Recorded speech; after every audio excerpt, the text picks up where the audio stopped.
Hello दोस्तों, मैं हूं नीतीश राठौर। आज हम करते हैं निगोशिएबल इंस्ट्रूमेंट एक्ट 1881।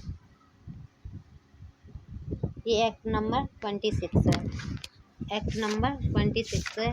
इसमें चैप्टर हैं 17 और इसमें सेक्शन है 148। और हम इसमें इम्पोर्टेंट सेक्शन करेंगे। इसमें सबसे ज़्यादा जो इम्पोर्टेंट चैप्टर है वो लास्ट चैप्टर है, चैप्टर 17। अब हम करते हैं शुरू से। हम फर्स्ट सेक्शन से देखते हैं, पर हम इसमें इम्पोर्टेंट सेक्शन ही देखेंगे क्योंकि काफ़ी बड़ा एक्ट है। ठीक है, तो हम देखते हैं आगे।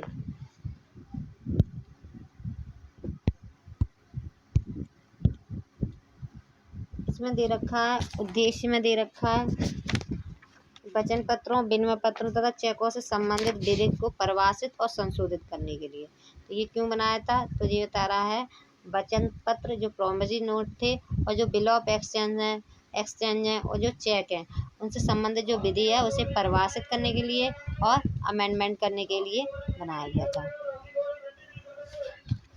अब आगे इसमें चैप्टर फर्स्ट देखते हैं। चैप्टर फर्स्ट बताता है प्रारंभिक।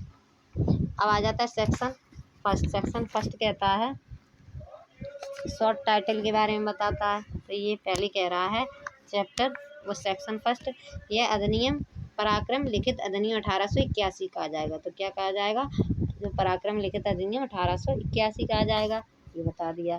फिर आगे बता रहा है स्थानीय क्षेत्र। फिर ये आगे बता रहा है स्थानीय क्षेत्र में बता रहा है हुंडियों आदि से संबंधित प्रथाओं में व्यावृत्तियाँ। तो जो हुंडी वगैरह हैं उनकी प्रथाओं में सेविंग्स के बारे में बताया गया है। तो कह रहा है इसका विस्तार संपूर्ण भारत पर है। तो कहाँ तक है, इसका विस्तार संपूर्ण भारत पर है, किंतु इसमें अंतरिक्ष कोई भी बात इंडियन पेपर करेंसी एक्ट, जो इंडियन पेपर करेंसी एक्ट है उस पर लागू नहीं होगी कि धारा 21 पर किसी प्राय भाषा में की किसी भी लिखित से संबंध किसी भी स्थानीय प्रथा पर प्रभाव नहीं डालेगी। तो ये क्या बता रहा है, ये बता रहा है वैसे तो पूरे इंडिया में लागू है, पर जो इंडियन पेपर एक्ट है, जो पेपर एक्ट है उसके सेक्शन जो 21 में जो प्रथाएं वगैरह के बारे में है उन पर प्रभाव नहीं डालेगी। परंतु ऐसी प्रथा लिखित के निकाय के किन्हीं भी ऐसे शब्दों द्वारा जिनसे यह आशय उपदर्शित हो कि उसके पक्षकारों के विधिक संबंध इस अधिनियम द्वारा शासित होंगे, उपवर्जित की जा सकेंगे और यह 1 मार्च 1882 को प्रवृत्त हुआ।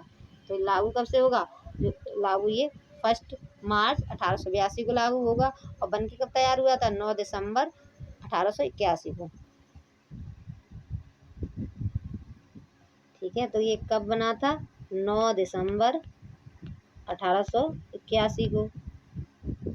हाँ, 1881 को बन के ये तैयार हुआ था। ठीक है, अब ये लागू कह रहा है, लागू कब हुआ था, तो ये हुआ था 1 मार्च 1882 को, मतलब 1 साल बाद। ठीक है, ये लागू हुआ था। ठीक है, अब देखते हैं सेक्शन आगे के सेक्शन।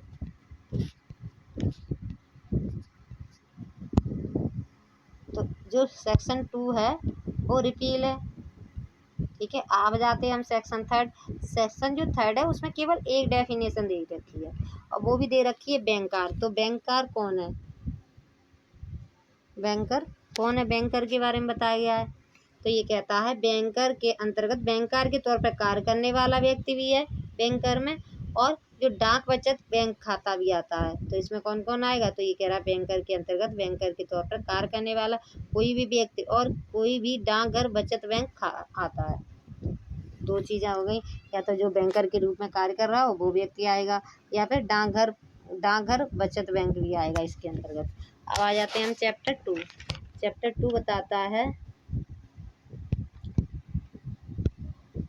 वचन पत्र, विनिमय पत्र और चेकों के विषय में। तो ये किस किस के बारे में बता रहा है, तो ये बता रहा है प्रोमिसरी नोट और बिल ऑफ एक्सचेंज और चेक के बारे में बता रहा है।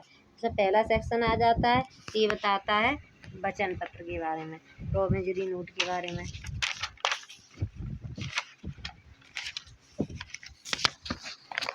सेक्शन 4 कह रहा है वचन पत्र। वचन पत्र के अंतर्गत क्या क्या आएगा, तो ये बता रहा है। तो कह रहा है वचन पत्र बैंक नोट या करेंसी नोट ना होने वाली। तो ये पहले पहले ही इसने बता दिया है कि वचन जो प्रोमिसरी नोट होंगे उसमें बैंक नोट या करेंसी नोट नहीं आएंगे, पहले इसमें पुस्तक में बता दिया।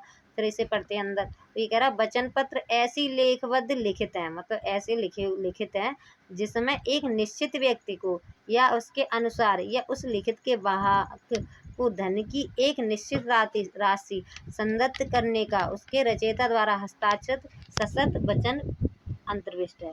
तो ये कह रहा है प्रॉमिसरी नोट के बारे में। तो ये कह रहा है एक लिखित है जो लिखा हुआ है जिसमें एक निश्चित व्यक्ति को या उसके आदेशानुसार या उस लिखित के वाहक को धन की एक निश्चित राशि संदित करने का उसके रचयिता द्वारा हस्ताक्षरित असर्त वचन पत्र है। तो ये कह रहा है एक लिखा हुआ एक लेटर है जो एक व्यक्ति ने लिखा है दूसरे व्यक्ति के लिए, जो हस्ताक्षरित भी है और उस पर शर्त नहीं है, कोई बिना शर्त के हस्ताक्षरित है। तो उसने पैसे देने के लिए एक नोट लिखा है, उसे कहते हैं प्रोमिसरी नोट। अब ये क्या है प्रोमिसरी नोट, तो ये देखते हैं आगे। तो ये कह रहा है, इसमें हम देखते हैं इलस्ट्रेशन।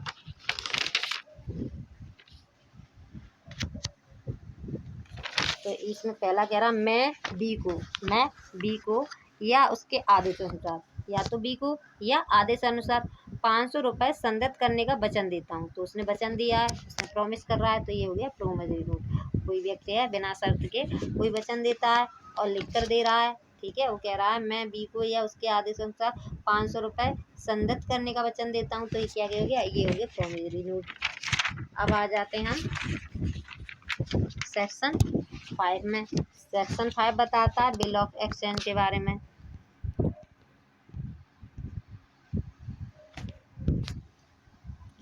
सेक्शन 5 कह रहा है विनिमय पत्र ऐसी लेखबद्ध लिखित है, जो विनिमय पत्र है वो बिल ऑफ एक्सचेंज है, वो ऐसी लिखित है जिसमें एक निश्चित व्यक्ति को यह निर्देश देने वाला उसके रचयिता द्वारा हस्ताक्षरित असर्त अंतर्विष्ट हो कि वह एक निश्चित व्यक्ति को या उसके आदेशानुसार या उस लिखित के वाहक को ही धन की एक निश्चित राशि संदत करेगा। तो ये क्या है, ये विनिमय पत्र है। तो ये कह रहा है विनिमय पत्र क्या है, तो एक ऐसा लिखा हुआ पत्र है जिसमें एक निश्चित व्यक्ति को यह निर्देश देने वाला उसके रचयिता द्वारा हस्ताक्षरित, उस पर साइन कर रखे हैं, जो बना रहा है वो साइन कर रहा है और बिना शर्त के ऑर्डर दे रहा है, और कह रहा है कि वह एक निश्चित व्यक्ति को या उसके आदेशानुसार या उस लिखित के वाहक को ही धन के एक संदाय निश्चित राशि दी जाएगी। तो धन की एक निश्चित राशि दी जाएगी, इसे कहते हैं बिल ऑफ एक्सचेंज, ठीक है।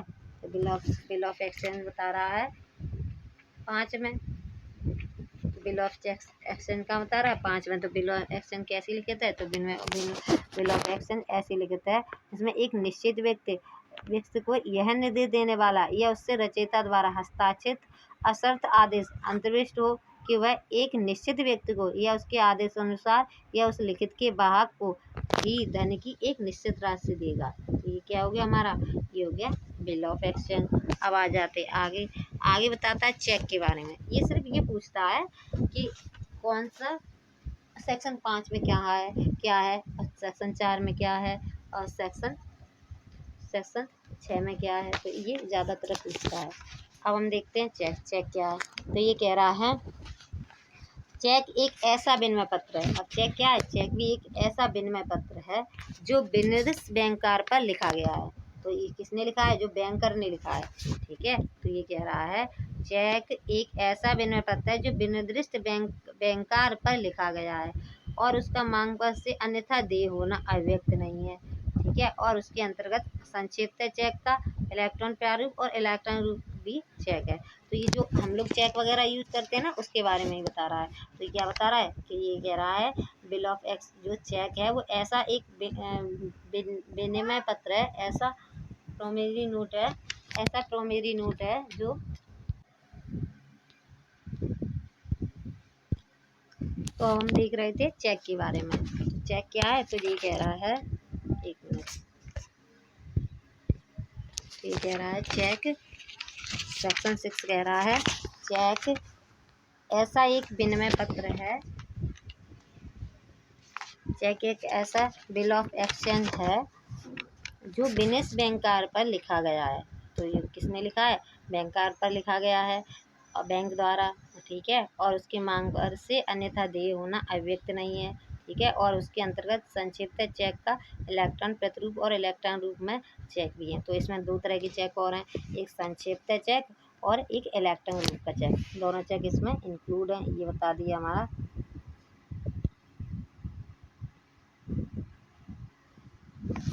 चेक सेक्शन 6 बताता है। अब आ जाते हैं हम पहला, इसमें एक बताता है इलेक्ट्रॉनिक रूप के चेक के बारे में, जो इलेक्ट्रॉनिक रूप से चेक बनते हैं उसके बारे में, एक बताता है संक्षेपित चेक के बारे में, ठीक है। अब आ जाते हैं आगे। अब इसमें पूछता है सेक्शन 7 लेखीवाल ऊपर वाला, ये डेफिनेशन पूछता है। सेक्शन 7 ये पूछता है लेखीवाल और ऊपर वाला, जिगरीवाल, ये इसी सेक्शन में दे रखे हैं, ठीक है। तो हम पहले देखते हैं लेखीवाल। तो लेखीवाल क्या है पहले देख लेते हैं, ठीक है। तो ये कहता है लेखीवाल ऊपरवाल, तो ये कह रहा विनिमय पत्र या चेक का रचयिता उसका लेखीवाल कहलाएगा। तो जो बिल ऑफ एक्सचेंज या चेक, या तो बिल ऑफ एक्सचेंज या चेक, ठीक है, या तो बिल ऑफ एक्सचेंज या चेक जो बनाएगा वो कौन कहलाएगा, लेखीवाल कहलाएगा।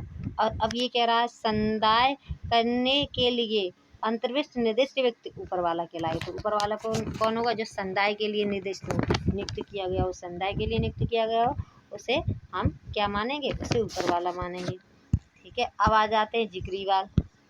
जिगरीवाल क्या है, तो ये कह रहा है विनिमय पत्र, तो कह रहा है विनिमय पत्र में या उसके पृष्ठांकन में ऊपरवाल से आवश्यकता पड़ने पर लेनगी के लिए माना जाता है। तो क्या कौन होता है जिगरीवाल, तो ये कह रहा है जो विनिमय पत्र में या उसके पृष्ठांकन में, या तो विनिमय पत्र में या उस जो पृष्ठांकन किया गया है उसमें लिख दिया गया है मैं ऊपरवाल से आवश्यकता पड़ने पर लेनगी के लिए जो नियुक्त किया गया व्यक्ति है वो हम जिगरीवाल कहते हैं, ठीक है। तो जो व्यक्ति ऊपरवाल से आवश्यकता पड़ने पर लेने के लिए वैलिड माना जाता है उसे हम क्या मानेंगे, जिगरीवाल मानेंगे। अब आ जाता है प्रतिग्रहिता क्या है। प्रतिग्रहिता कह रहा है कि हिंदी में बहुत टिपिकल है। तो कह रहा है प्रतिग्रहिता कहता है जब ऊपरवाल, तो प्रतिग्रहिता क्या है, तो ये कह रहा है जो विनिमय पत्र पर या यदि उसकी एक से अधिक मूल प्रति हैं तो ऐसी मूल प्रतियों में से एक पर विनिमय पत्र के ऊपरवाल द्वारा उसकी अनुमति हस्ताक्षर कर दी जाने के पश्चात और धारक को या तन्वित किसी व्यक्ति को उसका परिधान करने के पश्चात या ऐसे हस्ताक्षर की सूचना करने के पश्चात विनिमय पत्र का ऊपरवाल प्रतिग्रहिता कहलाता है। तो ये कह रहा है प्रतिग्रहिता जब ऊपरवाल विनिमय पत्र पर अपनी अनुमति के हस्ताक्षर कर देता है तो वह उसका प्रतिग्रहिता बन जाता है। तो कब प्रतिग्रहिता बनेगा, जो ऊपरवाल है उस पर हस्ताक्षर कर देगा कि मैंने हाँ ये एक्सेप्ट कर लिया, तो फिर उसे क्या मान लेंगे हम, उसने प्रतिग्रहित कर लिया, ये मान लेंगे। अब आ जाता है आदरार्थ प्रतिग्रहिता, ठीक है, इसे मान लेते हैं हम। अब इसे देखते हैं आदरार्थ प्रतिग्रहिता। तो ये कह रहा है जबकि विनिमय पत्र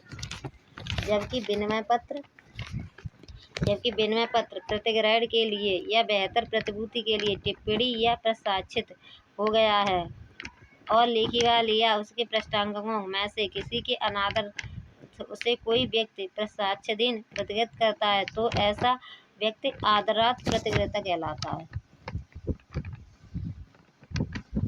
ठीक है। तो ये बता रहा है कि जब विनिमय पत्र क्या होता है, विनिमय पत्र टिप्पणित या प्रसाक्षित, या तो टिप्पणित या प्रसाक्षित हो जाए और लेखीवाल या उसके पृष्ठांकनों में से किसी के आदरार्थ उसे कोई व्यक्ति प्रतिग्रहित करता है तो वह व्यक्ति आदरार्थ प्रतिग्रहिता कहलाता है। तो कौन कहलाएगा, अगर जो ये कह रहा है आदरार्थ प्रतिग्रहिता के बारे में, जब विनिमय पत्र टिप्पणी या प्रसाक्षित हो जाए, जब प्रसाक्षित हो जाए ना, तब लेखीवाल या उसके पृष्ठांकनों, या तो लेखीवाल या उसके बोलने पर कोई और व्यक्ति किसी के अनादर उसे कोई व्यक्ति प्रतिग्रहित कर लेता है तो उसे प्रतिग्रहित कर लेता है तो वह व्यक्ति आदरार्थ प्रतिग्रहिता कहलाता है। ये बता दिया हमारा, ये वाला डेफिनेशन बता दी। अब देखते हैं पाने वाला कौन है, तो वो बता रहा है। तो ये कह रहा है लिखित में नामित वह व्यक्ति जिसे या जिसके आदेश पर धन संदाय किया जाता है लिखित द्वारा विनिर्दिष्ट हो पाने वाला कहलाता है। ये बता देता है आगे। तो ये कह रहा है वह व्यक्ति जो चेक, वचन पत्र या विनिमय पत्र पर अपने नाम से कब्जा रखे, जो व्यक्ति है जो चेक या वचन पत्र या विनिमय पत्र पर अपने नाम से कब्जा रख सके या उस पर सूद रकम को वसूल करने का हकदार हो, तो वो व्यक्ति क्या माना जाएगा? पाने वाला माना जाएगा। और यदि वचन पत्र, विनिमय पत्र या चेक खो जाए या नष्ट हो जाए तो उस समय धारक उसका हकदार माना जाएगा। ठीक है, तो ये बता दिया हमारा इसी में। ठीक है, तो ये बता दिया पाने वाले के बारे में। अब आ जाते हैं हम सेक्शन 8। सेक्शन 8 बता रहा है होल्डर के बारे में। होल्डर कौन है? 8। तो ये कह रहा है वचन पत्र, विनिमय पत्र या चेक के धारक से कोई भी ऐसा व्यक्ति अभिप्रेत है जो स्वयं अपने नाम से उस पर कब्जा रखने का और उस पर सूद रकम उसके पक्षकारों से प्राप्त करने का, वसूल करने का हकदार है। तो ये कह रहा है कौन है होल्डर? कौन होल्डर माना जाएगा? तो कह रहा है वह व्यक्ति जो या तो चेक या प्रोमिसरी नोट या बिल ऑफ एक्सचेंज पर अपने नाम से कब्जा रख सके या उस पर सूद रकम को वसूल कर सके।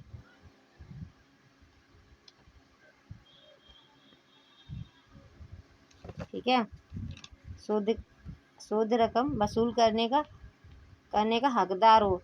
यदि बचत, तो फिर कौन माना जाएगा? वो होल्डर माना जाएगा। तो कह रहा है होल्डर कौन होगा? तो ये कह रहा है या तो वह व्यक्ति जो चेक पर या वचन पत्र पर या प्रोमिसरी नोट पर अपने नाम से कब्जा रखे और उस पर जो कब्जा रखे और उस पर जो रकम है उसे वसूल करने का हकदार हो, उसे हम माने जाएगा, वो होल्डर माना जाएगा। अब आ जाते हैं सेक्शन 9। सेक्शन 9 कहता है समयिक अनुक्रमक धारक। इसकी हिंदी लैंग्वेज वेरी टिपिकल, ठीक है, काफ़ी टिपिकल है। तो ये कह रहा है समयिक अनुक्रमक धारक कौन है? तो ये कह रहा है समयिक अनुक्रमक धारक से कोई भी ऐसा व्यक्ति अभिप्रेत है जो वचन पत्र, विनिमय पत्र या चेक में वर्णित रकम की देय होने से पूर्व और यह विश्वास करने का कि जिस व्यक्ति से उसे अपना हक व्युत्पन्न हुआ है उस व्यक्ति के हक में कोई त्रुटि वर्तमान थी पर्याप्त हेतु रखे बिना उस दशा में जिसमें कि वह भाग को दी है उस पर प्रतिफल काबिज हो गया है, अथवा उस दशा में जिसमें कि वह आदेशानुसार दे है उसका पाने वाला या प्रशंसित हो गया है, तो उसे कहते हैं सेक्शन 9 में। तो सेक्शन 9 में बताता है समय के अनुक्रम धारक के बारे में। ये कह रहा है वह व्यक्ति जो मूल्यवान प्रतिफल के बदले में किसी वचन पत्र या विनिमय पत्र या चेक को देय होने से पूर्व प्राप्त कर लेता है, यह जाने बिना कि हस्ताक्षरकर्ता के अधिकार में कोई दोष है, तो हम उसे क्या माना जाएगा? समय के अनुक्रमक धारक माना जाएगा। तो ये कह रहा है वह व्यक्ति जो मूल्यवान प्रतिफल के बदले क्या कर देता है? या तो चेक ले लेता है या विनिमय पत्र ले लेता है या प्रोमिसरी नोट ले लेता है। चेक को दे होने से पूर्व, देने से पहले क्या करता है? पूर्व प्राप्त कर लेता है, उसे ले लेता है, यह जाने बिना कि हस्ताक्षरकर्ता के अधिकार में कोई दोष है। उसे पता नहीं है कि जो उसे दे रहा है उसके जो उसे दे रहा है चेक वगैरह जो दे रहा है उसके अधिकार में ही दोष है, तो फिर क्या माना जाएगा? उसे समय का अनुक्रमक धारक माना जाएगा। अब आ जाते आगे।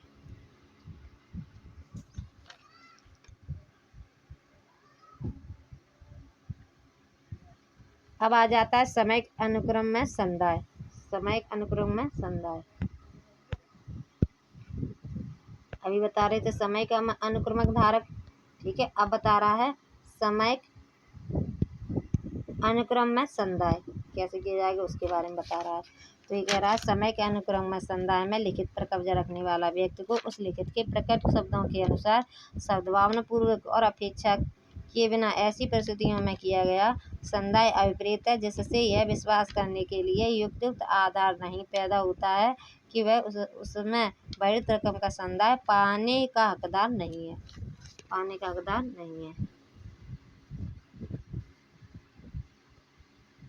ये बताता है सेक्शन 10 बता रहा है समय के अनुक्रम में संदाय। तो इसमें पहला पॉइंट बता रहा है लिखित पर कब्जा रखने वाला व्यक्ति, ठीक है, जो लिखित पर कब्जा रखने वाला व्यक्ति को उसमें लिखे शब्दों के अनुसार सद्भावना पूर्वक या उचित परिस्थितियों में लिखित की रकम का संदाय समय के अनुक्रम में संदाय कहलाता है।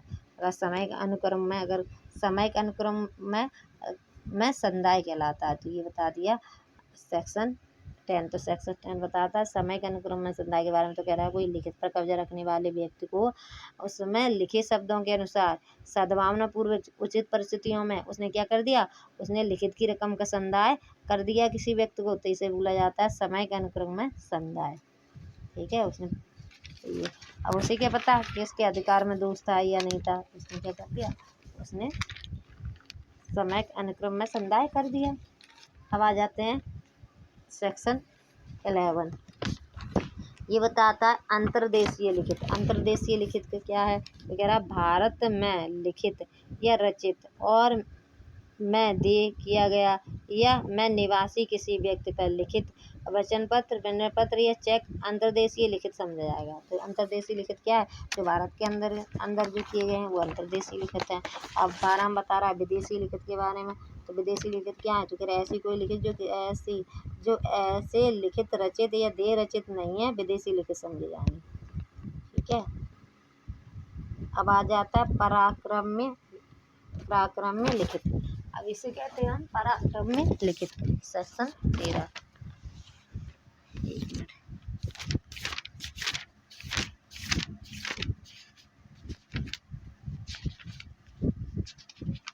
सेक्शन 13 बताता है निगोशिएबल इंस्ट्रूमेंट के बारे में। तो निगोशिएबल इंस्ट्रूमेंट के बारे में बता रहा है सेक्शन 13। तो सेक्शन 13 कह रहा है पराक्रम लिखित से या तो आदेश अनुसार या भाग को दिए वचन पत्र, विनय पत्र, चेक अर्पित है। तो ये कह रहा है सेक्शन 13 जो निगोशिएबल इंस्ट्रूमेंट है उनमें चेक आता है, वचन पत्र आता है और बिल ऑफ एक्सचेंज आता है। ठीक है, तो क्या क्या माने जाएंगे निगोशिएबल इंस्ट्रूमेंट, चेक माने जाएंगी, बिल ऑफ एक्सचेंज माने जाएंगी, और क्या माना जाएगा, और प्रोमिसरी नोट माना जाएगा। ठीक है, अब आ जाते हैं हम आगे।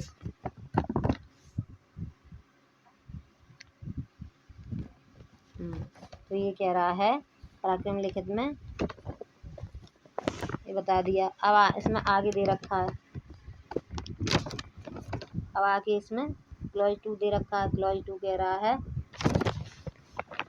पराक्रम लिखित 2 या अधिक पाने वालों को संयुक्त दे रचित की जा सकेगी या वह अनुक्लप 2 पाने वालों में से एक को या कई पाने वालों में से एक को या कुछ को दे रचित की जा सकेगी।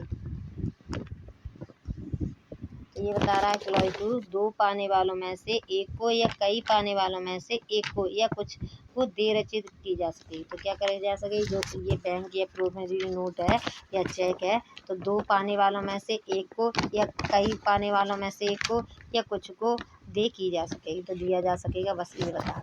ठीक है, अब आ जाते हैं सेक्शन 14। सेक्शन 14 बताता है पराक्रमण। तो ये बताता है सेक्शन 14 निगोशिएशन के बारे में बता रहा है। ये बताता है निगोशिएशन के बारे में।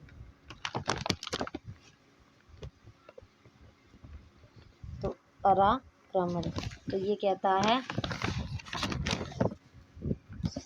निगोशिएशन जब वचन पत्र, तो ये कह रहा है जब कि वचन पत्र, विनय पत्र या चाहे किसी व्यक्ति को ऐसे ट्रांसफर कर दिया जाता है कि वह व्यक्ति उसे धारक हो जाता है, तब वह लिखित पराक्रम कर दी गई है यह कहा जाता है।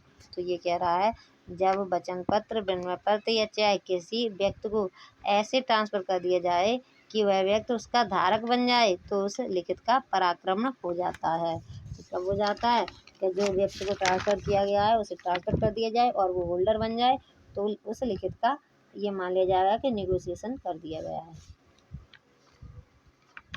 अब आ जाते हैं आगे चैप्टर 15 वो सेक्शन 15। सेक्शन 15 बताता है प्रश्नांकन के बारे में। सेक्शन 15 बताता है प्रश्नांकन, ये बताता है इंडोर्समेंट्स। ठीक है, इंडोर्समेंट के बारे में। ठीक है, सेक्शन 15। तो सेक्शन 15 पढ़ते हैं।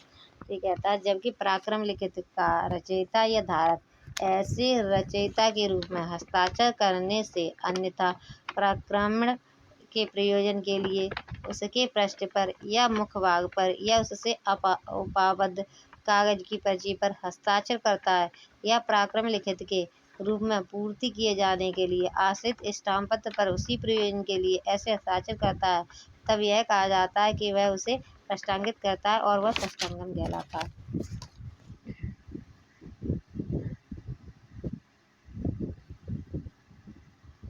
तो ये बता रहा है कि जब पराक्रम लिखित का रचयिता या धारक जिसके पास तो ये बता रहा है ये, ठीक है, एक मिनट।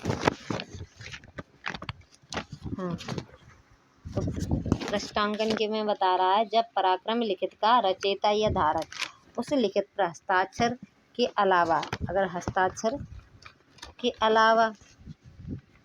अलावा उसके पृष्ठ पर या मुख भाग पर, या तो पृष्ठ पर या उसके पीछे या उसके मुख्य भाग पर या उसके संलग्न किसी कागज पर, या तो उसके पृष्ठ पर या उसके पीछे या उस पर पर्ची अर्ची कोई लगाकर उसके संलग्न किसी कागज पर्ची पर हस्ताक्षर करता है या किसी स्टाम्प पत्र पर स्टाम्प हस्ताक्षर करता है, तो वह उसे पृष्ठांकित करता है तथा पृष्ठांकन कहलाएगा। तो कब कहलाएगा? तो ये कह रहा है जब पराक्रम लिखित का रचयिता या धारक उस लिखित पर हस्ताक्षर के अलावा, हस्ताक्षर तो कह दिए, उसके अलावा क्या करता है, पृष्ठ भाग पर या पीछे, ठीक है, वो पृष्ठ भाग पर मतलब पीछे या मुख्य भाग पर या उसमें संलग्न किसी पर्ची पर अगर वो अपने हस्ताक्षर करता है या किसी स्टाम्प पत्र पर हस्ताक्षर करता है, तो वह उसे पृष्ठांकित करता है तथा पृष्ठांकन कहलाता है।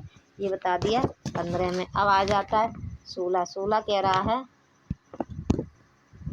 16 कह रहा है निरंक पृष्ठांकन और पूर्ण पृष्ठांकन। निरंक पृष्ठांकन और पूर्ण पृष्ठांकन। तो कह रहा है यदि पृष्ठांकन केवल अपना नाम हस्ताक्षर करे तो यह निरंक पृष्ठांकन कहलाएगा। और तो ये कह रहा है यदि पृष्ठांकन केवल अपना नाम हस्ताक्षर करता है तो पृष्ठांकन निरंक कहलाता है। निरंक पृष्ठांकन किया ये कहलाता है। और यदि वह लिखित वर्णित रकम किसी विनिष्ट व्यक्ति को या उसके आदेश अनुसार संदत्त करने का निर्देश जोड़ देता है तो पृष्ठांकन पूर्ण कहलाता है। और ऐसा विनिर्दिष्ट व्यक्ति लिखित का पृष्ठांकित कहलाता है। ये बता दिया हमारा 16 में। तो क्वेश्चन 16 कह रहा है यदि पृष्ठांकन केवल अपना नाम हस्ताक्षर करे तो यह निरंक पृष्ठांकन कहलाएगा, ठीक है। और पूर्ण पृष्ठांकन कब कहलाएगा? तो ये कह रहा है यदि लिखित में वर्णित रकम किसी विनिर्दिष्ट व्यक्ति को या उसके आदेशानुसार संदाय करने का निर्देश जोड़ दे। अगर वो लिख दे कि नहीं ये पैसा इसे दिया जाएगा, विनिर्दिष्ट व्यक्ति को नाम लिख दे, ठीक है, या आदेश संदाय करने का निर्देश जोड़ दिया जाए तो यह पूर्ण पृष्ठांकन कहलाएगा। तो ये कह रहा है यदि पृष्ठांकन केवल अपना नाम हस्ताक्षर करे तो यह निरंक पृष्ठांकन कहलाएगा, ठीक है। अब पूर्ण पृष्ठांकन कब होगा? तो ये दूसरी बात ये कह रहा है कि यदि लिखित में वर्णित रकम किसी विनिर्दिष्ट व्यक्ति को या उसके आदेश अनुसार संदाय करने का निर्देश जोड़ दे और किसी व्यक्ति का नाम लेके बोल दे कि इसे संदाय करना है तो फिर तो कह रहा है जोड़ दिया जाए तो यह पूर्ण पृष्ठांकन कहलाता है। अब आ जाते हैं 17। सेक्शन 17 कहता है संदेहार्थ लिखित, ठीक है। 17 बता रहा है, तो अभी सेक्शन 17 पढ़ते हैं। तो ये कह रहा है जहाँ के लिखित का अर्थ वचन पत्र विनय पत्र दोनों लगाया जा सकता है वहाँ धारक अपने निर्वाचन द्वारा उसे दोनों में से किसी भी रूप में बरत सकता है और तत्पश्चात वह लिखित तदनुसार बरती जाएगी। अब ये बता रहा है संदेहार्थ लिखित। अब क्या है? तो अब ये बता रहा है यदि लिखित को वचन पत्र भी माना जा सकता है और विनय पत्र भी माना जा सकता है, दोनों रूप में मतलब दोनों रूप में प्रयोग किया जा सकता है। तो धारक क्या करेगा? वो जिस रूप में अगर बरतना चाहे उसे वैसे ही उसे यूज कर सकता है। तो ये बताता है हमारा 17। अब आ जाते हैं 18 कह रहा है जहाँ की रकम अंकों और शब्दों से भिन्नता कथित है। अंकों में अलग लिखिए और शब्दों में अलग लिखिए। तो ये कह रहा है यदि वह रकम जिसके संदिग्ध किए जाने का वचन या आदेश दिया गया है अंकों और शब्दों में भिन्नता कथित है तो शब्द में कथित रकम वह होगी जिसके संदिग्ध किए जाने का वचन या आदेश दिया गया है, ठीक है। तो ये बता रहा 18 कह रहा है यदि की जाने वाली यदि संदाय की जाने वाली रकम अंकों और शब्दों में अलग अलग हो तो शब्दों में कथित रकम को संदाय किया जाएगा। जो शब्द में लिखी है उसे माना जाएगा, अंकों में लिखी है तो उसे नहीं माना जाएगा। अगर दोनों में लिखी है, अंकों में भी लिखी है शब्दों में भी लिखी है, तो ये कह रहा है तो न्यायालय क्या करेगा, जो तो फिर वो जो शब्दों में लिखी है उसे प्रेफरेंस देगा। ये कह रहा है 18। अब आ जाते हैं 19, मांग पर दे लिखित। मांग पर दे लिखित में ये कह रहा है वचन पत्र या विनम्र पत्र जिसमें भुगतान का कोई समय निर्दिष्ट ना हो तथा चेक भी मांग पर दे होते हैं। तो फिर क्या कह रहा है, वह वचन पत्र विनम्र पत्र जिसमें संदाय कोई समय निर्दिष्ट नहीं है, जिसे देने का कोई टाइम नहीं है, और चेक मांग पर दे होते हैं। ठीक है, तो ये क्या कह रहा है, तो ये कह रहा है वचन पत्र और विनिमय पत्र या तो प्रोमिसरी नोट या बिल ऑफ एक्सचेंज जिसमें संदाय का कोई समय निर्दिष्ट नहीं है। ठीक है, उसमें हो सकता है कि इन दोनों में टाइम नहीं लिखा हो कि कब ये देने पर चेक मांग पर दे होते हैं, जो चेक मांगे जाएंगे तभी देने होंगे। ठीक है, तो ये कहते हैं हमारा सेक्शन 19 में। सेक्शन 19 बताता है वह वचन पत्र या विनिमय पत्र जिसमें भुगतान का कोई समय निर्दिष्ट ना हो तथा तो और चेक में क्या होता है, चेक मांग पर दे होते हैं तथा चेक भी मांग पर दे होते हैं। ठीक है, जिनमें अगर कोई ऐसी वचन पत्र या विनिमय पत्र हैं जिनमें कोई टाइम नहीं दिया रखा है, टाइम नहीं दे रखा है कि कब देने हैं, और चेक भी ऐसे हैं तो वो कब होंगे, जब मांगे जाएंगे तब उन्हें देना होगा। तो ये कह रहा है सेक्शन 19 हमारा। अब आ जाते 20 बताता है स्टाम्पित अधूरी लिखित।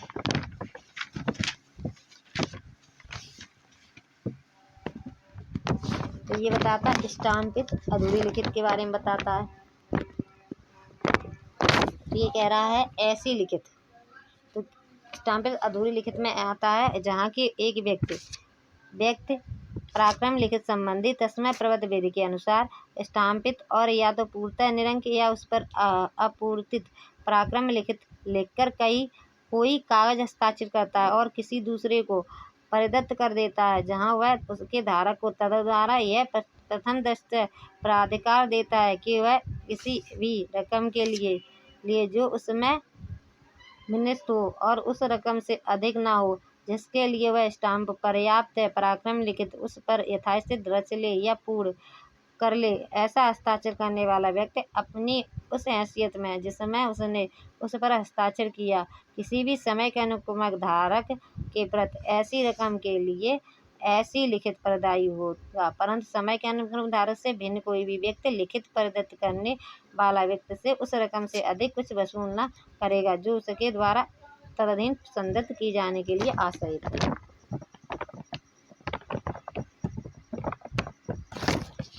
तो ये कह रहा है सेक्शन 20 स्टाम्पित अधूरी लिखित के बारे में। ये कह रहा है ऐसी लिखित जो स्टाम्पित हो तथा या तो पूर्णतः निरंक या अपूर्ण रूप से लिखकर हस्ताक्षरित की गई हो। कैसी हो, या तो पूरी लिखकर या अपूर्ण लिखकर हस्ताक्षरित की गई हो। आगे बता रहा है तथा दूसरे व्यक्ति को प्रदान करके उसे उचित रकम भरने का अधिकार दिया गया हो। अब क्या कहेगा, अगर उसे जिसे दे दिया गया हो जरा दूसरा व्यक्ति को प्रदान करके उसे उचित रकम भरने का अधिकार दिया गया हो। फिर आगे कह रहा है रकम स्टाम्प के अनुसार पर्याप्त हो तो वह लिखित स्टाम्पित अधूरी लिखित कहलाएगी। रकम क्या हो, स्टाम्प के अनुसार पर्याप्त हो तो वह लिखित स्टाम्पित अधूरी लिखित कहलाएगी। हस्ताक्षर करने वाला व्यक्ति उस लिखित पर लिखी रकम के लिए दायी होगा। तो कह रहा स्टाम्पित अधूरी लिखित 20। तो कह रहा है ऐसी लिखित जो स्टाम्पित हो या फिर क्या हो या पूर्णतः निरंक या अपूर्ण रूप से लिखकर हस्ताक्षरित की गई हो। ठीक है, इसे स्टाम्पित अधूरी लिखित कहेंगे। फिर आगे इसमें पॉइंट दे रखा है तथा दूसरे व्यक्ति को प्रदान करके उसे उचित रकम भरने का अधिकार दिया गया हो। फिर कह रहा है रकम स्टाम्प के अनुसार पर्याप्त हो तो वह लिखित स्टाम्पित अधूरी लिखित कहलाएगी। फिर आगे कह रहा है हस्ताक्षर करने वाला व्यक्ति उस लिखित पर लिखी रकम के लिए दायी होगा। अब आगे बता रहा है 21 में। 21 बताता है दर्शन पर। 21 बताता है दर्शन पर उपस्थापन पर दर्शन उपरांत। ठीक है, कैसे कैसे वर्ड है इसमें। ठीक है, 21 बताता है दर्शन पर उपस्थापन पर। और दर्शनोपरांत पर। तो ये कह रहा है वचन पत्र या विनम्र पत्र में दर्शन पर और उपस्थापन पर शब्दों में मांग अविपरीत है। ठीक है, तो ये कह रहा है वचन पत्र और विनम्र पत्र में मांग पर अविपरीत है। क्या? दर्शन पत्र उपस्थापन। तो कह रहा है वचन पत्र या विनिमय पत्र में दर्शन पर और उपस्थापन पर शब्दों में शब्दों से मांग अविपरीत है। क्या? तो ये बता रहा है दर्शन पर और उपस्थापन पर वचन पत्र विनिमय पत्र में मांग पर अविपरीत है। ठीक है, फिर दर्शन उपरांत में बता रहा है वचन पत्र में दर्शनार्थ उपस्थापन के पश्चात तथा विनिमय पत्र में प्रतिग्रहण के या अप्रतिग्रहण के लिए टिप्पणी या प्रतिग्रहण के लिए साक्ष्य के पश्चात अभिप्रेत है। तो इसमें दो बातें बताई गई हैं। ठीक है, इसमें 3 चीज़ें बताई गई हैं और 3 चीज़ों में 2 बातें बताई गई हैं। ठीक है, तो ये कह रहा है दर्शन पहला इसमें 2 पॉइंट बताए, दर्शन पर उपस्थापन पर क्या है। तो कह रहा वचन पत्र विनिमय पत्र में मांग पर अभिप्रेत है, पहला बता दिया। और दर्शनों उपरांत क्या है। तो ये कह रहा वचन पत्र में दर्शनार्थ उपस्थापन के पश्चात दर्शनार्थ उपस्थापन के पश्चात तथा विनिमय पत्र में प्रतिग्रहण के या प्रतिग्रहण के लिए टिप्पणी या प्रतिग्रहण के लिए साक्ष्य के पश्चात अभिप्रेत है। ठीक है, तो इसमें दर्शन पर उपस्थापन पर तो कब है? मांग पर अभिप्रेत है। और दर्शनोपरांत में क्या है? ये कह रहा है विनिमय पत्र में प्रतिग्रहण के या अप्रतिग्रहण के लिए टिप्पणी या प्रतिग्रहण के लिए साक्ष्य के पश्चात अभिप्रेत है। ठीक है, अब आ जाता है 22। ये बताता है परिपक्वता मैच्योरिटी। तो कह रहा है वचन पत्र या विनिमय पत्र की परिपक्वता उस तारीख को हो जाती है जिसको वो शुद्ध हो जाती हैं। अब आ जाते हैं हम 23 सेक्शन 23 कह रहा है,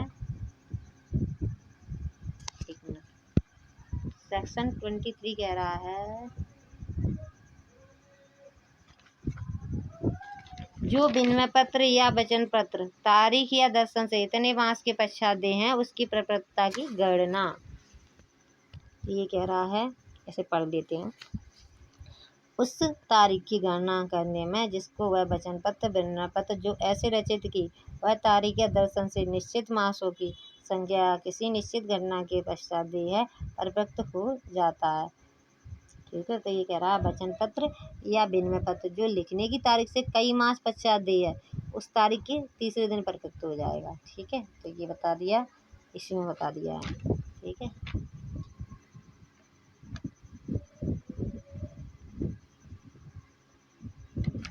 ठीक है, तो ये क्या कह रहा है। तो इसमें बता दिया, पहला बता रहा है ऊपर, इसमें 2 बातें कही गई हैं। तो ये कह रहा है 23 विनिमय पत्र या वचन पत्र की परिपक्वता की गणना के बारे में बता रहा है कि मैच्योरिटी की गणना कैसे की जाएगी। तो ये कह रहा है वचन पत्र या विनिमय पत्र जो लिखने की तारीख से कई मास पश्चात दिए हैं तो उस तारीख के तीसरे दिन परिपक्व हो जाएंगे। ठीक है, जिस तारीख को देना है उसके तीसरे दिन परिपक्व हो जाएंगे। फिर आगे कह रहा है यदि मास में वह तारीख वाला दिन नहीं है, अगर कोई महीना है उसमें तारीख वाला दिन नहीं लिखा है तो मास का अंतिम दिन समझा जाएगा। ठीक है, जो महीने का अंतिम दिन समझा जाएगा अगर महीने की कोई तारीख नहीं डली है। ठीक है, अब कह दिया उसने जनवरी में, तो जनवरी में कब माना जाएगा? जनवरी के लास्ट डे। ठीक है, माना जाएगा। तो ये बता दिया हमारा 23। जैसे इसका एक इलस्ट्रेशन देख लेते हैं। 23 कह रहा है 29 जनवरी 29 जनवरी 1878 तारीख के पराक्रम लिखित ऐसे रचित है कि वह उस तारीख के 1 मास के पश्चात दी है। तो कब दी है? 1 महीने के बाद। तो कह रहा है लिखित 28 फरवरी 1878 के पश्चात, क्योंकि उसके दिन 1 महीना हो गया, उसके पश्चात तीसरे दिन परिपक्व हो जाती है। ठीक है, जैसे आज का दिन देने का था तो आज से 3 दिन बाद वो क्या हो जाएगी?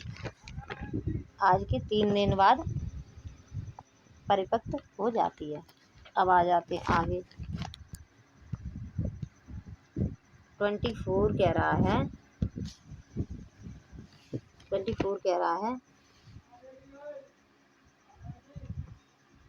विनिमय पत्र या वचन पत्र जो लिखित या दर्शन से कुछ दिनों के बाद दें।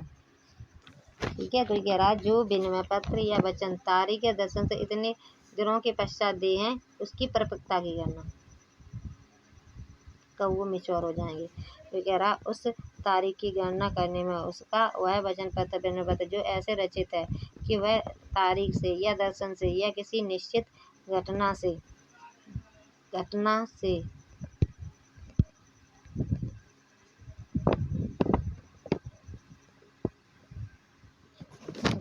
तो कह रहा है दर्शन से या किसी निश्चित घटना से दिनों की निश्चित संख्या के पश्चात देह परिपक्व हो जाता है, उस तारीख का या प्रतिसंग्रह या दर्शन के लिए उपस्थापित करने का या प्रतिग्रहण के लिए प्रसाक्ष्य का दिन या वह दिन जिस दिन वह घटना घटित होती है अपवर्जित कर दिया जाएगा। ये बताता है हमारा 24 बता रहा है 24 बता रहा है विनिमय पत्र या वचन पत्र जो लिखित विनिमय पत्र या वचन पत्र जो तारीख या दर्शन से कुछ दिनों के बाद दे हो। तो कह रहा तो निश्चित तारीख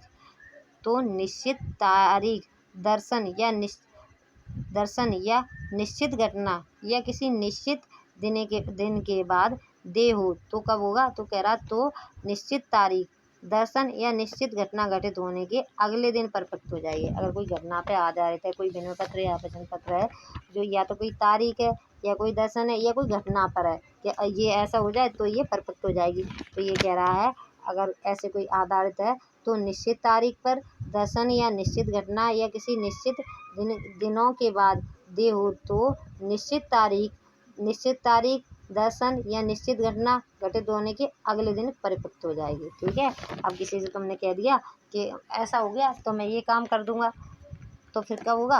अगर वो ऐसी कंडीशन बताई, ऐसा कोई आपने इंसिडेंट बताया, वो हो गया तो फिर क्या हो गया, वो दे हो जाती है। फिर वो जो वचन पत्र विनिमय पत्र है, ठीक है, तो फिर उसके दूसरे दिन क्या हो जाएगी, वो परिपक्व हो जाएगी।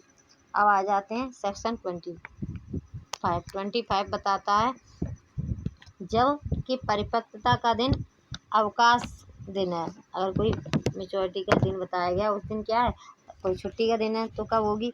तो कह रहा जबकि वह दिन जिसको कोई वचन पत्र या विनिमय पत्र परिपक्व हो जाएगा लोक अवकाश दिन हो तब लिखित निकट पूर्व कारोबार वाले दिन शुद्ध हो जाएगी। तो दूसरा जो दिन होगा उस दिन हो जाएगी जिस दिन कार्य हो रहा हो। ठीक है, जिस दिन ऑफिस खुल जाए या कार्य हो रहा है कारोबार वाले दिन शुद्ध समझी जाएगी। ये बताता है हमारा 26 बता रहा है, नहीं चैप्टर बता रहा है थर्ड चैप्टर कह रहा है वचन पत्रों विनिमय पत्रों और चेकों के पक्षकार किसके ये प्रोमरी नोट बिल ऑफ एक्सचेंज और चेक के जो पार्टी हैं उसके बारे में बता रहा है। तो कह रहा है पहला कह रहा है 26 कहता है वचन पत्र आदि रचने आदि के लिए सामर्थ्य। तो कह रहा है 26 वचन पत्र आदि रचने आदि के लिए सामर्थ्य। तो कह रहा है पराक्रम लिखित रचने की सामर्थ्यता के बारे में बता रहा है 26। तो ये कह रहा है ऐसा हर व्यक्ति जो उस अवधि के अनुसार जिसके वह अधीन है संविदा करने के लिए सक्षम है तो फिर वो वचन पत्र विनिमय पत्र चेक प्रष्टांकन परिधान प्रतिग्रहण अपने को आबद्ध कर सकेगा और आबद्ध होगा। तो ये कह रहा है जो व्यक्ति संविदा कर सकता है वह वचन पत्र विनिमय पत्र चेक की रचना कर सकता है। रचना लेखन प्रतिग्रहण प्रष्टांकन परिधान या पराक्रम कर सकता है। तो कौन कर सकता है, जो कॉन्टैक्ट कर सकता है। ठीक है, तो ये कहता है हमारा 26 कह रहा है पराक्रम में लिखित रचने की सामर्थ्यता किसमें है। तो वह व्यक्ति जो कॉन्टैक्ट कर सकता है वो वचन पत्र विनिमय पत्र चेक की रचना भी कर सकता है, लेखन कर सकता है, प्रतिग्रहण कर सकता है, प्रष्टांकन कर सकता है, परिधान कर सकता है, पराक्रम कर सकता है। ठीक है, तो ये बता रहा है ये 26। अब आ जाते हैं हम 27 में। 27 बताता है अभिकरण के बारे में।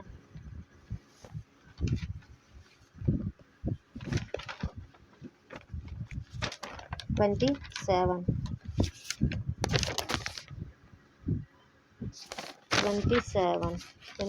बताता है एजेंसी के बारे में। 27 एजेंसी के बारे में।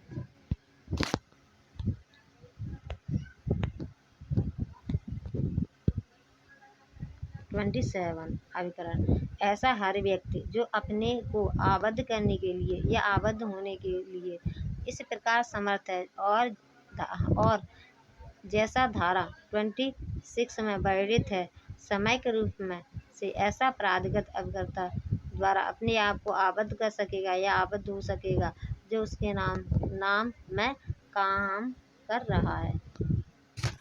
अभिकरण के बारे में ये कहा गया है। एजेंसी के बारे में 27 कह रहा है कि धारा 26 के उपबंधों के अनुसार प्रत्येक व्यक्ति मतलब कौन, जो कांटेक्ट कर सकता है उसके बारे में बताया गया है। तो वो उसके बारे में बताया, वो सामर्थ्य है ये बताया गया हमारे 26 में। तो ये कह रहा है धारा 26 के उपबंधों के अनुसार प्रत्येक व्यक्ति किसी प्राधिकृत अभिकर्ता द्वारा अपने आप को आबद्ध कर सकेगा या आबद्ध हो सकेगा जो उसके नाम से काम कर रहा है। ठीक है, जो उसके नाम से काम कर रहा है वो क्या है, आबद्ध हो सकेगा। फिर आगे बताता अभिकर्ता के बारे में। ठीक है, तो ये कह रहा है अभिकर्ता विनिमय पत्र का ऐसा प्रतिग्रहण या प्रश्नांकन नहीं कर सकता जिससे उसका मालिक आबद्ध हो जाए। ठीक है, तो ये कह रहा है अभिकर्ता के बारे में। 27 बताता है एजेंसी के बारे में। तो ऊपर ये कह दिया धारा 26 के उपबंधों के अनुसार प्रत्येक व्यक्ति किसी प्राधिकृत अभिकर्ता द्वारा अपने आप को आबद्ध कर सकता है या आबद्ध हो सकेगा। ठीक है, जो उसके नाम से काम कर रहा है, जो नाम से काम कर रहा है वो आबद्ध हो सकेगा। ठीक है, फिर आगे बताता है कि अभिकर्ता के बारे में। तो कह रहा अभिकर्ता विनिमय पत्र का ऐसे प्रतिग्रहण या प्रश्नांकन नहीं कर सकता जिससे उसका मालिक आबद्ध हो जाए। ठीक है, ये बताता है 27। अब बताता 28 के बारे में। 28 के बारे में क्या है, हस्ताक्षर करने वाले अभिकर्ता का दायित्व क्या है। हस्ताक्षर करने वाले अभिकर्ता,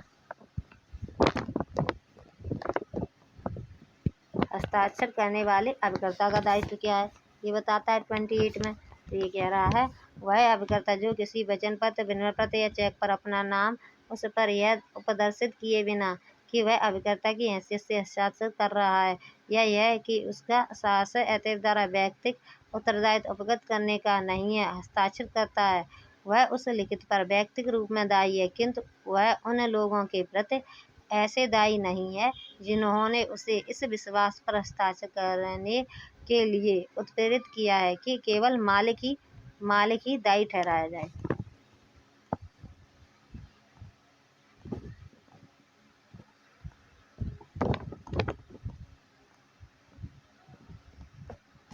ये बताता है 28 कह रहा है वह अभिकर्ता जो किसी वचन पत्र, विनिमय पत्र या चेक पर स्वयं को अभिकर्ता दर्शाए बिना हस्ताक्षर करता है। कौन कर रहा है, अभिकर्ता कर रहा है बिना अपने आप को। तो ये कह रहा है वह अभिकर्ता जो किसी वचन पत्र पर, विनिमय पत्र पर या चेक पर स्वयं को अभिकर्ता दर्शाए बिना हस्ताक्षर करता है वह उस लिखित पर व्यक्तिगत रूप से दायी है। तो क्या है, वो व्यक्तिगत रूप से दायी समझा जाएगा। ठीक है, किंतु उन लोगों के प्रति दायी नहीं है जिन्होंने इस विश्वास के साथ उसे हस्ताक्षर के लिए उत्प्रेरित किया है कि मालिक ही दायी ठहराया जाए। तो अगर उत्प्रेरणा से कोई कार्य किया गया है उसके लिए वो दायी नहीं है। ठीक है, दायित्वधीन नहीं है, ये बता रहा है 28। तो 28 बताता है हस्ताक्षर करने वाले के दायित्व क्या है। तो कह रहा वह अभिकर्ता जो किसी वचन पत्र, विनिमय पत्र या चेक पर स्वयं को अभिकर्ता दर्शाए बिना हस्ताक्षर करता है तब वो क्या है, तो वह उस लिखित पर व्यक्तिगत रूप से दायी है। ठीक है, तो वो व्यक्तिगत रूप से क्या होगा, दायी होगा। ठीक है, दायित्वधीन होगा, ये बता दिया। फिर आगे ये कह रहा है किंतु उन लोगों के प्रति दायी नहीं है जिन्होंने इस विश्वास के साथ उसे हस्ताक्षर के लिए उत्प्रेरित किया है कि मालिक ही दायी ठहराया जाए। ठीक है, अगर मालिक को क्या माना जाए, मालिक पर दायित्वधीन हो जाए तो उसे उत्प्रेरित करके करवाया है तो फिर नहीं उसे माना जाएगा। ठीक है, अब आ जाते हैं 29 बताता है हस्ताक्षर करने वाले विधिक प्रतिनिधि का दायित्व। अब हस्ताक्षर पहले ऊपर बता दिया हस्ताक्षर करने वाले अभिकर्ता का दायित्व, अब बता रहे हैं हस्ताक्षर करने वाले विधिक प्रतिनिधि का दायित्व। 29 कहता है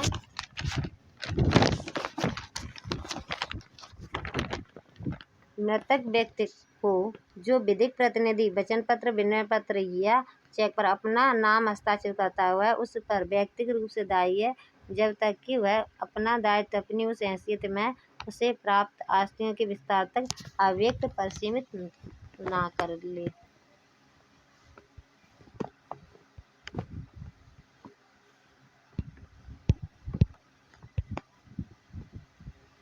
ये बता रहा है 29 कह रहा है हस्ताक्षर करने वाले विधिक प्रतिनिधियों का दायित्व क्या होगा। तो कह रहा है मृतक का विधिक प्रतिनिधि यदि वचन पत्र, प्रमाण पत्र या चेक पर अपने नाम से हस्ताक्षर करता है तो वह उस पर व्यक्तिगत रूप से दायी होगा जब तक वह मृतक से प्राप्त संपत्ति अपना अधिकार प्राप्त न कर ले।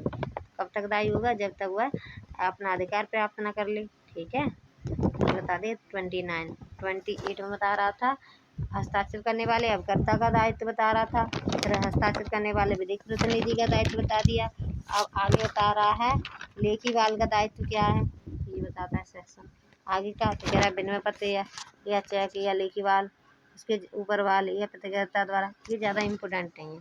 आगे के सेक्शन हम दूसरी वीडियो में करेंगे क्योंकि वीडियो अपलोड होने में प्रॉब्लम क्रिएट करती है। तो आज हमने सेक्शन कर लिए 29 तक। Thank you.